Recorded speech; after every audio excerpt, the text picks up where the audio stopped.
what to look for in a studio. Basically, that means that we don't want a ton of overtime and crunch. Now, overtime is okay as long as it's paid. Crunch is not ideal. Crunch usually means that, for anyone who doesn't know, it's when the project is coming to an end and everything just has to get done, so you're putting extra hours in just to get it done. That happens in many studios. There are some studios like Blizzard, they refuse to do crunch at all. You're almost never going to do crunch. Most other studios, you're going to be doing some crunch at some point. It's not a terrible thing, as long as it's paid. That's the big thing. There are some studios that will enforce crunch time and it's going to be unpaid time. That's not good. So look for good hours and paid crunch. When you're applying for a job, ask them, do you often have crunch? What's your overtime like per week? Is it paid?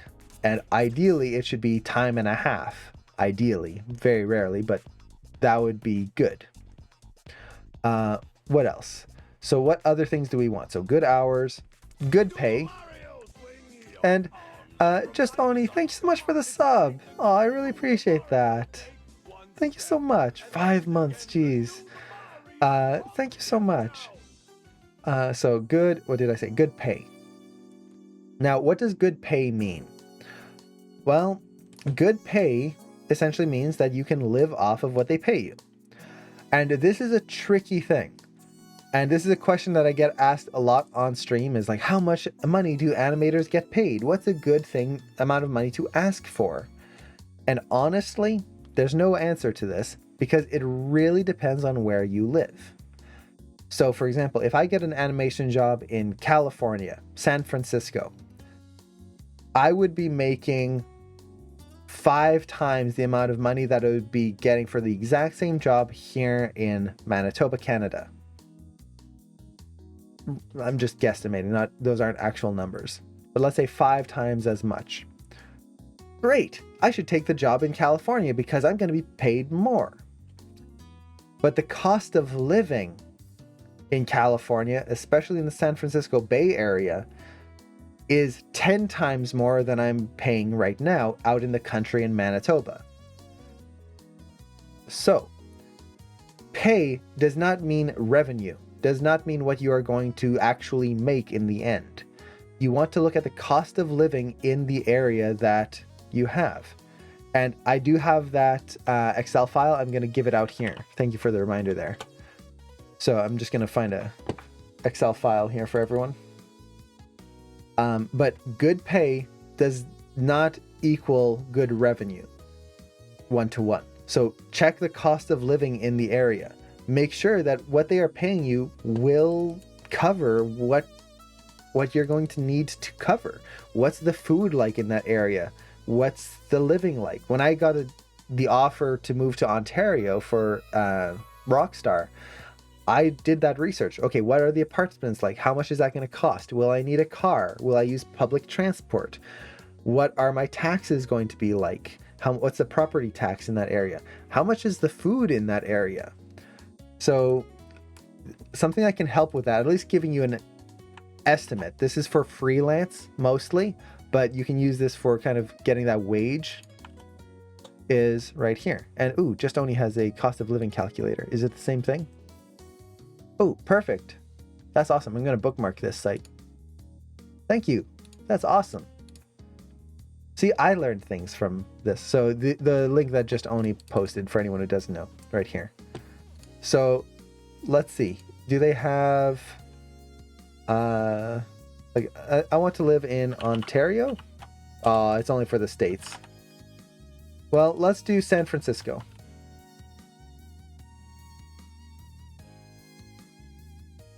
Interesting. Is it because I already had San Francisco there? There we go. So let's say I live in what's a good place? Let's say Texas. There's a lot of room in Texas. Which one? Where to move in Texas? Beaumont. just because I know Beaumont is a place.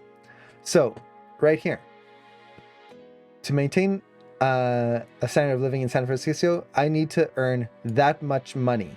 It's 105% higher to live in, the cost of living is 105% higher in San Francisco than it is in Beaumont. That's a big difference. That's huge. Like, look at this. A medium 2-bedroom apartment in Beaumont, $1,000. San Francisco, $4,000. 4 times as much. That's 400% right there. Like a home price, look at that. $1 million compared to 300. Like, this is, it's not affordable, but at least a loan, and like, you can pay this off in a few years. Are you going to pay that off in a few years? So this is very important, is you need to know these. Like, look at the transportation costs. It's not much, but that extra gas, not only are you paying more for your lodging, you're paying more to drive in there. And sure, the distance might not be as much, but the commute, what's the commute like? How long are you going to be sitting in your car stuck in traffic? I know an animator who worked in, was it San Francisco or Burbank? One of those. Their daily commute was 6 hours every morning. 6 hours stuck in traffic, waiting to get to work. Fun. Wee. That's a great use of your day. They are enjoying the work from home that all of this has created. So that's 6 hours that you're sitting in your car. That's time. So look at all this. When you are applying for a job, don't just look at the final number and go, wow, look at this. My job in my local area is going to pay $100,000, but the job in San Francisco is $200,000. Whoa, twice the price. I'm going to make so much money. That's the one I should take. And you move there only to find out that the cost of living is 4 times higher, and you're making a quarter of what you should be making. I've seen people make that mistake. Don't make that mistake. Look things up. Pay attention to that cost in there. It's going to make a big difference. So good pay. Are they paying you enough to live in that area or around that area? So what else is there?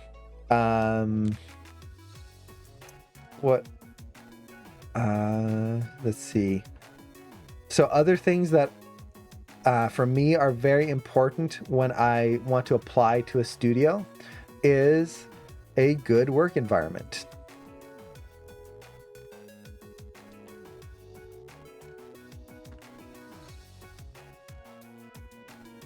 So this applies to a lot of different things. So good work environment means a lot of different things to a lot of different people. For some people, so for example, let's say you have kids. A good work environment would mean having a daycare where as you go to work, you can bring your kids and leave them at a daycare at the job. Not many studios have that. Industrial Light and Magic, ILM, they're the ones who do Star Wars and all that. They have a daycare built right into the studio. So if you have your kids, you can bring them into work, let them stay at the daycare, you work at home or at the studio, take your kids, head back home. That's amazing. That's fantastic. You don't have to try and drop your kids off randomly and like hope for the best. No, they've got their daycare right there. For some people, it's medical. DreamWorks has a doctor's office built at the studio. If you need to have a doctor's appointment, if you need to get a checkup, it's right there at the studio. Get yourself checked out, get back to work. You don't have to worry about scheduling a doctor's appointment elsewhere and doing all of this like rigmarole. It's right there. For some people, it's a good, friendly environment. For me, that's one of the biggest ones. I want to work with cool people. I want to work with fun, loving, like just an awesome group of people. I could be working on the most garbage production, where it's like we're making just like a direct to DVD, just straight to like it's gonna go right into the trash bin basically, which is kind of demoralizing in some ways. But if I'm working with a good group of people and we're having fun and we're learning from each other, and sure, the work might not be great, but the environment is fun, I would much rather have that than working on a big blockbuster hit, but everything at the studio sucks and I just hate working there and the people around me are just mean and everything is negative. I don't want that. I want to be happy while I work. So a good work environment. I know some people who work at studios, smaller studios, but their work life is so much fun.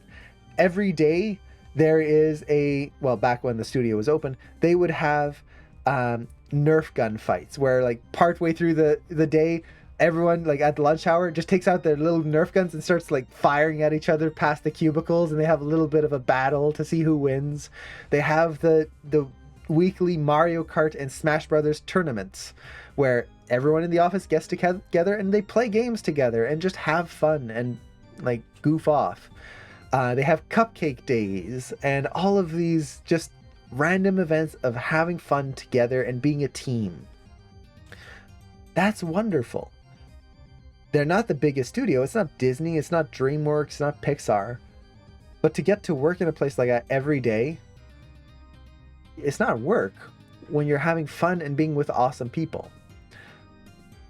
The other thing that I tend to look for is I love working in a place that's very diverse. And I'm glad that this is starting to become more and more prevalent, but I want to work in a place with lots of different opinions. I don't want a bunch of, which is kind of weird coming from a twin. I don't want to work in a place with people who are all just like me and have the exact same opinions as me. I don't want to work with a bunch of clones. I work with one. I'm happy with that. I've got my clone. I don't need more. I want to work with people with different opinions. Again, not that we're fighting about them, but what's their walk of life? Where did they grow up? How did they... what are their opinions on certain things? What will they bring to this animation that I never would have? That is very special to me. I love learning about other people and their backgrounds and their history and where they came from, their experiences through life. To me, that's a very special thing and something I look for. If I had a choice in a studio and I could get a good work environment that's fun to work with and with people who are just going to enrich my life, I'm going to pick that. Sure, the pay might not be as good, but I'm going to be happy to work there every single day. So yeah. Now let's see. What other things could we be looking for in a company? Those are the main three, honestly. Let's see, any negatives that we should be looking for. Well, this kind of goes into good work environment, but ask animators who work there, what are your bosses like? Is it fun to work there? Sure, the people might be fun, but if your boss is a jerk that's always putting you down, that's not going to be fun. That's going to suck. So, like, ask around. Ask people who work there what it's like. I can spell. That's gonna have to be a t-shirt one day. I can spell and it's all misspelled. So ask around. Ask people what it's like working there, what it's really like. And you might not get an answer, but sometimes you will. And it's very important. That actually happened with me, where I almost got hired, both Cameron and I almost got hired at a studio near where we are. And we put it off. We were given the opportunity. They went, "Hey, we want to hire you. Come work with us." And we went, "No, you're working on a show that involves horses, and we've never done creature animation." And at the time, we were going to take the creature workshop at Animation Mentor. So we decided, you know what? We know that they're going to be doing a second production after the first. So instead of going onto a show and like stumbling through not knowing how to animate horses, we're going to take the creature workshop, learn how to animate quadrupeds, and then come in for the second production. And the studio went, sure, sounds great. We'll talk to you in a few months. Great. We finished the creature workshop, contacted the student or the person who was working there, which was an AM alumni. That's how they contacted us. And I went, hey, are you still looking for work? Like, we finally finished the creature stuff. Are you wanting to, or you still need us around? And they went, run away. Just get away. This studio is horrible. Don't work here. Apparently, the whole corporate like ladder, the animators were good. The corporate ladder was just stifling everyone and just going, okay, you have to animate this. You have one day, do it all. We don't care. Hit the animate button. They didn't know what to do with animation. They didn't understand any of it. It was just a nightmare. You've got people breathing down your neck, trying to make you work faster for no reason without asking for quality. It was just awful. I saw bits of the animation. They didn't even get to animate the hands of the characters in a lot of shots. So the characters are just doing this a lot of the times. The feet are sliding on the ground. It was awful. So ask around, especially if it's like a studio that's been around for a little bit. Like, find out what the work environment is like. Do some research online. So if you do some research on like EA Games and Naughty Dog and all of these companies, see if they're good or bad. Some of them are great. Insomniac, wonderful. Naughty Dogs, from what I've heard, is an amazing company to work for the most part. Like, that's hearsay from me, but that's what I've heard. I would do that research, and at this point I know enough people who work in most studios that I could ask them, hey, like, well, have you heard what the work environment is at the studio? I'm thinking of applying there. And they'll tell me, and they'll let me know. So ask around. It is worth it to make sure that you get into a good place. What else? I think those are the main ones, because now the things to look out for are like bad hours or bad pay, bad work environment. Bad work environment can be so many things. It can be an environment that just mistreats you. It can be an environment that belittles you, an environment that is not inclusive, especially in today's day and age. That is unacceptable. So really ask around.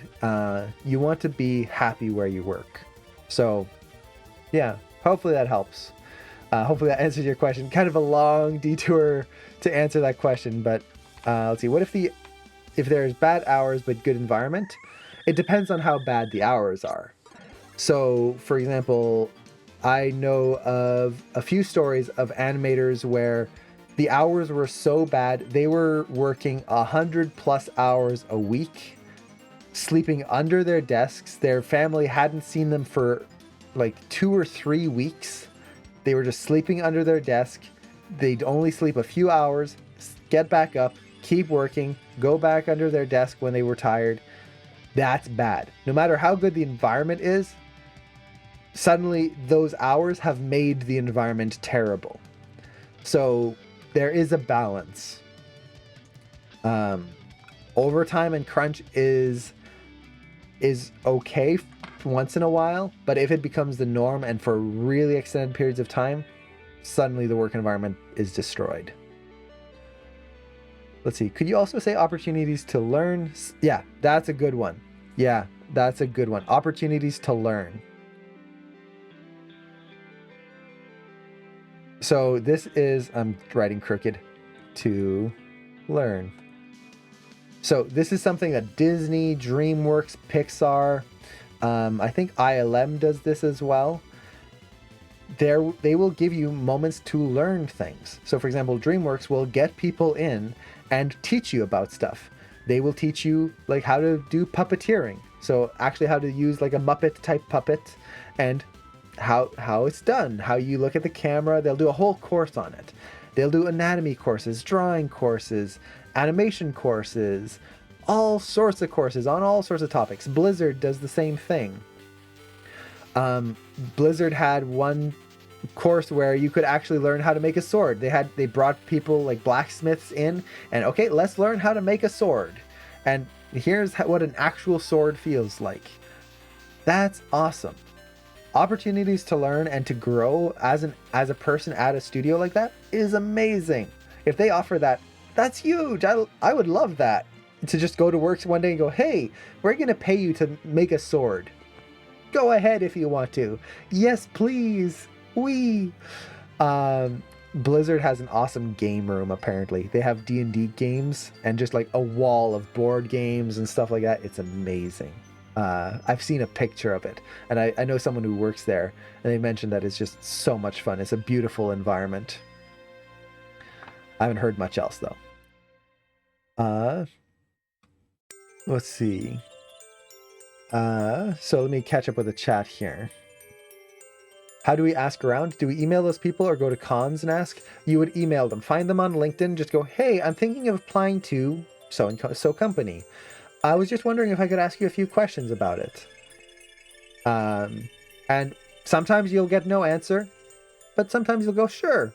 Like, I'd be happy to talk. Always be polite. Always be professional. Don't over ask.